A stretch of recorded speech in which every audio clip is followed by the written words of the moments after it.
evening. I'm Melissa Ridgen with your APTN News Weekend. Thousands of people across the country are asking the federal government to intervene in Alberta's plan to expand coal mining in the province. First Nations who live around the proposed mines have voiced their concerns about environmental impacts. As Tamara Pimentel reports, some community members say they're hopeful after a nationwide petition against coal was tabled in the House of Commons. These Canadians are urging the Environment Minister to ensure that there is a fulsome assessment of the impacts of all proposed coal developments and exploration activities in the Rocky Mountains. Over 18,000 people signed a petition that stands for treaty rights and the duty to consult First Nations when it comes to coal mining. NDP MP Heather McPherson presented the petition in the House of Commons. It was launched by LATASHA ROBE of the Niitsitapi Water Protectors. The petition asked the federal government to intervene in Alberta's attempt to expand coal mining. The petition is definitely a tool to bring public awareness and to really show that there is a collective need to protect treaty rights, species at risk, the water. ROBE is a member of the Kainai Nation, which runs along the eastern slope of the Rockies. It's one of many communities in Treaty 7 that could see environmental impacts from proposed developments like the Grassy Mountain Coal Project. Until the federal government does such a study on behalf of the over 18,000 Canadians who have signed this petition, I urge the minister and this government to delay a decision regarding the proposed Grassy Mountain Coal Project. ROBE says she's seeing support from Indigenous and non-Indigenous people across the country. Seeing people stand in solidarity for the protection of First Nations rights, as well as species at risk, water, all that stuff, like it really was a great experience to see that collectiveness and that solidarity. McPherson has been working with Niitsitapi Water Protectors to bring the petition to Ottawa. I would be hopeful that people don't let this go down lightly. The mountains are sacred to many, and many people make this place their home now and call this place home in Treaty 7. This is a good way of restoring those treaty relations. Tamara Pimentel, APTN National News, Calgary. A long-awaited consultation report looking at a possible natural gas pipeline in Quebec was made public this week. It found the GNL Quebec project presents more risks than benefits, something that advocates have said since the project came to light almost 7 years ago. Here's Lindsay Richardson with more. Time is ticking before the province renders its official decision on the $9 billion natural gas pipeline known as GNL Quebec. Its potential exports overseas may help the province recover from the hard times of the pandemic. Except for months, environmentalists, opposition governments, and First Nations leaders have insisted that approving the project could trigger the beginning of Quebec's personal pipeline crisis. Sous cette forme, le gaz naturel est non toxique. The GNL Quebec project breaks down into 3 parts. A nearly 800-kilometer gas pipeline would run from Ontario to the Saguenay region, where there are plans to build a gas liquefaction plant. Then, using a new shipping terminal, the product would be exported to international markets like Europe and Asia. Project heads insist gas energy is clean. Greenpeace says it could wipe out plants and animals. Donc, ce projet-là est incompatible avec la lutte contre les changements climatiques, avec la protection des belugas. Il faut se tourner plutôt vers les énergies renouvelables, vers une utilisation intelligente du territoire, une autonomie alimentaire, créer davantage de parcs, de l'écotourisme, donc de faire un développement en harmonie avec la nature et non pas qui irait en opposition comme ce projet-là propose de le faire. The project isn't winning any popularity points at the Quebec National Assembly. The ensemble of provincial opposition parties oppose it. And on Wednesday, a final consultation report looking specifically at the processing plant found the plan is causing a social divide. And with at least 8 communities near the pipeline's path, First Nations also feel the pressure. Les projets gazoducs, là, c'est tous des projets de fossiles. C'est comme le charbon là, qui n'est presque plus là, là. Il y a 1% de production au Canada de charbon. C'est quasiment comme disparu. Là. L'Amérique, toute l'Amérique se tourne vers des projets énergie vert propres. 3 Innu communities, Mastoyats, Esapit, and Pessamit, are concerned about seaway damage. The nearby Atikamek communities were waiting for the consultation report before taking a stand. But as the approval process wears on, GNL's support base is shrinking. A recent poll shows that more than half of the Quebec population now opposes the GNL project, and an online petition has amassed more than 121,000 signatures. There's concern that approving the pipeline will hold up the global transition to green energies. Quebec, meanwhile, says it's on the pipeline company to prove that won't be the case. LINDSAY Richardson, APTN National News, Montreal. Pikangikum First Nation kicked out the Ontario Provincial Police officers that were stationed there. They say because it's of years of unresolved allegations of misconduct, but the move had unintended consequences, and Indigenous Services Canada responded by pulling out all medical staff in the remote fly-in community. Jamie Pikangikum explains. There is a history of tension between police and the community. In 2015, the OPP detachment building and a few police cars were damaged. This after community members protested the arrest of a suspected drunk driver. MPP Saul Namakwa is the critic for Indigenous and treaty relations. He says he supports the Chief and Council's decision. Time again now, I'm not surprised on the way Indigenous people across Canada are treated. It's not a shock anymore. Indigenous Services Minister Mark Miller called the allegations extremely distressing and said his department will be there to assist where needed. I do understand there will be an investigation as to the alleged actions on behalf of the OPP. My department and I, over the course of the weekend, perhaps had to take a series of decisions. The decision he's talking about was to order Pikangikum's medical personnel to leave the community, because without an OPP presence, their safety would be in question. Namakwa says this was unnecessary. Again, it's racism. It's even though the First Nations officers of the Ontario First Nations policing agreement, they were there. That's enough. And that's for them to pull out just because non-First Nation officers left. Again, that's racism. And I think we need to bring back the officers, the nurses as soon as possible. Miller said his department supported the nurses' decision to pull out of the community. But Pikangikum is a remote community only accessible by air, and being without nurses leaves them very vulnerable. It'll require some creative thinking, whether ultimately it's bolstered First Nations policing in the community that can ensure the health and safety, so that the healthcare personnel can be there on a 24/7 basis. Indigenous Services said permanent medical staff will be in the community soon. For now, they're being flown in and flown out the same day. In the meantime, Miller said the investigation is being done by the OPP's Special Investigations Unit. Pikangikum's Band Council were in closed meetings today and unavailable for comment. Jamie Pikangikum, APTN National News, Ottawa. The Civilian Review and Complaints Commission, which is the watchdog for the RCMP, has found that during the investigation into the 2016 shooting death of Colten Boushie, the force racially discriminated against the 22-year-old man's mom and fueled public perception using the media to suggest that Boushie deserved to die. APTN's Priscilla Wolfe has that story.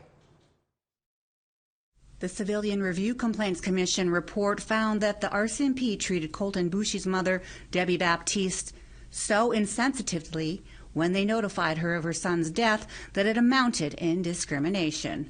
Attorney Chris Murphy, who is a defense lawyer and has been helping the family, agrees with the Commission's findings. The RCMP did not have reasonable grounds to believe that there was an armed man inside Debbie's home, but 7 men and women surrounded that home with their carbine rifles in their hands anyway. Debbie came onto the porch where an RCMP member told her about Colten's death. She collapsed on the step in grief. The RCMP took her inside. Then they commenced the illegal search of Debbie's home. And as the CRCC found, the RCMP told Debbie to get it together. They asked her if she'd been drinking. They smelled her breath. Then Debbie told the officers she was waiting for Colten to come home and his dinner was in the microwave. The police didn't believe that, so they searched the microwave too. The RCMP did their own investigation into the way police handled Boushie's death and found no wrongdoing. The watchdog's investigation, however, shows Debbie Baptiste was indeed mistreated. Colten Boushie's mother, Debbie Baptiste, told the media today, "I did not deserve to be treated the way I was treated.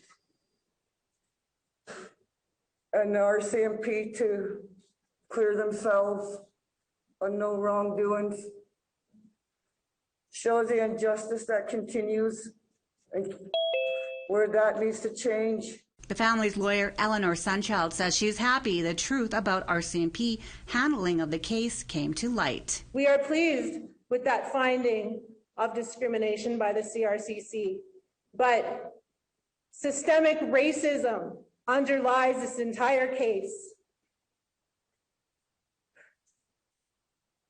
It's the family's position that systemic racism has plagued this case since day one. APTN National Chief Perry Bellegarde says this independent review clearly proves systemic racism exists here in Canada. This is a big day, but a hard day as well.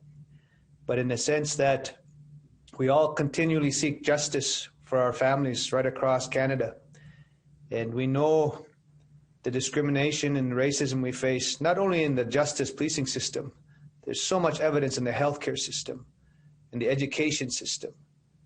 Right throughout, there is racism and discrimination towards First Nations people. Baptiste says she hopes other families don't ever have to experience the treatment that she received. Felt like I was forever fighting a battle that could never be won.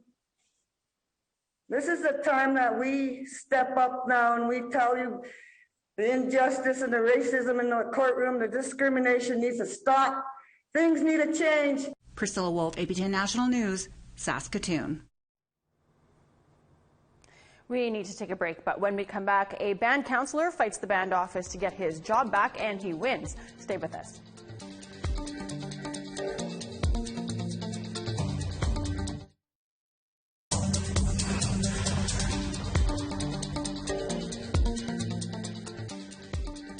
Welcome back to Treaty 6 territory now, where Samson Cree Nation's youngest councillor was sworn in this week, 8 months after the band's election.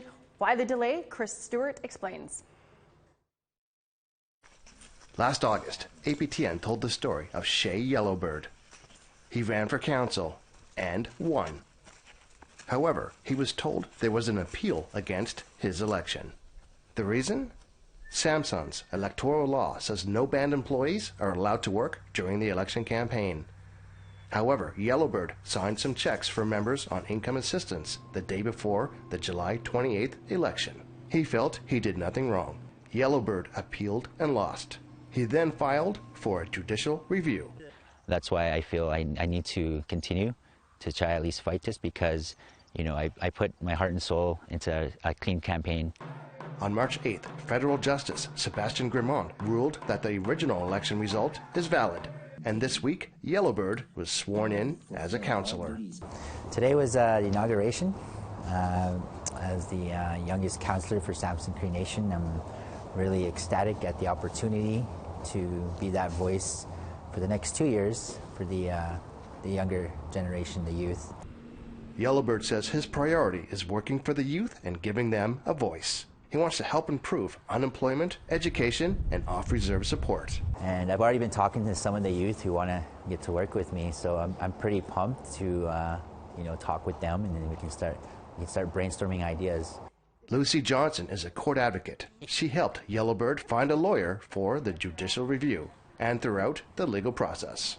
And when we got the ruling, how elated we were. You know, took on the Goliath. You know, we poked the bear, and it came out in his favor. The judicial review cost thousands of dollars. He says donations helped. He also says electoral laws should be changed to make sure this does not happen again. It was a very stressful experience, and as I mentioned that in my speech, that nobody should have to go through this experience ever again. You know, it was cost a lot of money, a lot of time, resources, families were hurt. Chris Stewart, APTN National News, Samson Cree Nation. It's a project that was decades in the making. Kaumiak, the Winnipeg Art Gallery's Inuit Art Centre, is finally opening its doors. The centre is home to the world's largest contemporary collection of Inuit art. Brittany Hobson takes us on a tour.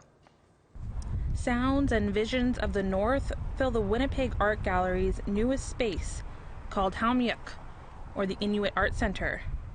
Nearly 2 years after shovels first hit the ground, the centre is ready to open its doors. I think it's a huge turning point for Inuit and non-Indigenous people. It's going to be like, you're going to learn a lot of things about Inuit that not a lot of people have had the opportunity to. The large open space, 40,000 square feet to be exact, was designed to represent the vast lands in the north. It's a goal some Inuit say the WAG achieved. From the outside, a white stone facade mimics icebergs. On the inside, large circular cutouts in the ceiling fill the gallery level with natural light. For Maxine Angu, it takes her back to her home in Whale Cove, Nunavut. You can see the circles. That reminds me of seal holes, like when you're out on the land seal hunting. When I first walked into this space, I looked up and I was like, wow, this is amazing. And I was also in here with another Inuit elder, and she said it reminded her of the top of the igloo. So that was beautiful. Light is important to Inuit. Some communities experience seasonal 24-hour darkness. So when daylight returns, it's celebrated. This is where the name Kaumiak comes from. It translates to, it is bright, it is lit. This is a theme felt throughout the centre. But not just in the literal sense, says WAG's director and CEO, Stephen Boris. I think about the light that focuses on what we're doing, exposes the rights and the wrongs, maybe even helps us take greater responsibility, because now what we're doing is for everyone to see. And I believe that'll help us even in the exercise of reconciliation. The WAG acquired its first Inuit art piece in the 1950s. Since then, they have amassed a collection of around 14,000 pieces, the largest public collection in the world. Boris believes getting that first piece set in motion the events that lead up to this week's opening. When it came time to develop the centre, the WAG wanted to do it right. They developed an Indigenous Advisory Committee to help ensure the centre would be Inuit-led. The WAG is over 100 years old, but it is largely still a white institution, and its whole organization is based on a colonial framework. What the Indigenous Circle has helped us do, and before that the Inuit Task Force, is rethink what is our role, who is leading, who has the authority, whose voice is out there. All of those things have pushed us to rethink how we work as an organization. The centre is home to a 3-story vault displaying about 5,000 sculptures and carvings, a theatre area which will be used for performances, as well as connecting classrooms in the north to the south, and new gallery spaces. Inua is the centre's inaugural exhibit. It showcases work from close to 90 artists. I think this will be a very refreshing look at what Inuit art is and what Inuit art can be. The exhibit includes more well-known styles of Inuit art, such as drawings and carvings, but also more contemporary pieces, such as a sealskin spacesuit or the sea can installation. What we're trying to show is that Inuit art is anything made by an Inuit artist. Heather Agluliukti is one of the 4 co-creators of Inua. The team represents the 4 regions of Inuit Nunagat. Included in the exhibit are 4 pieces from each of the curators' families. We did that installation because we wanted to situate ourselves within our own histories as family members, but also broader kinship relationships that we have with Inuit from not just Canada, but from Greenland straight through to Alaska. As the WAG prepares for the centre's opening, some are left questioning, why have an Inuit art centre in the south? But for many involved, they say this isn't the end. The future is bright for spaces like this. Brittany Hobson, APTN National News, Winnipeg. Really is a spectacular facility. Well, it's time for us to take another quick break, but still ahead, a party-sized igloo will take you inside.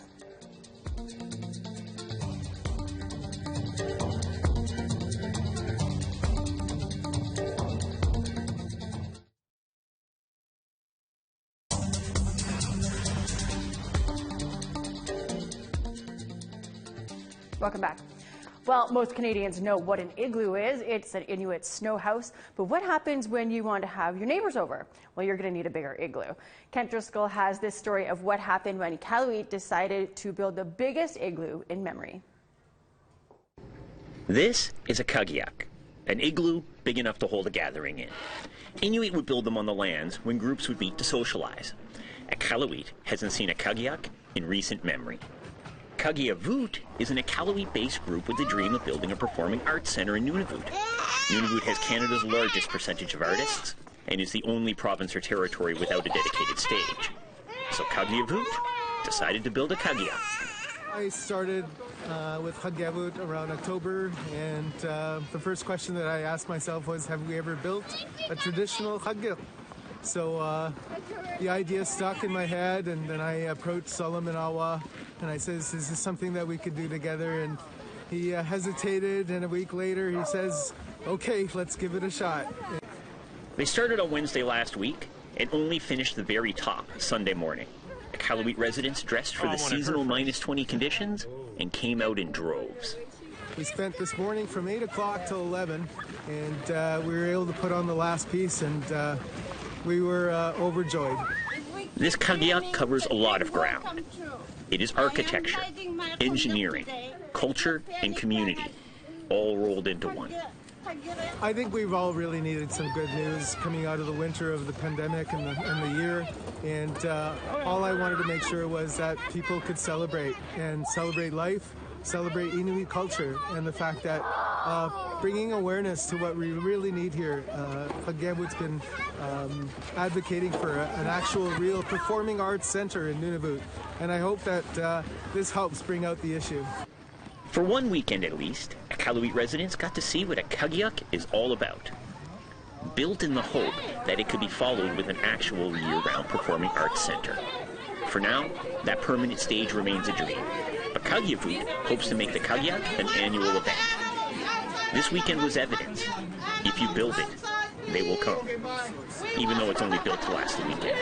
Kent Driscoll, APTN National News. Iqaluit. Well, we are all out of time for your weekend news wrap-up. Thanks for joining us. I'm Melissa Ridgen. Have a great weekend. We'll see you back here on Monday.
He must have took it to the other. Hi.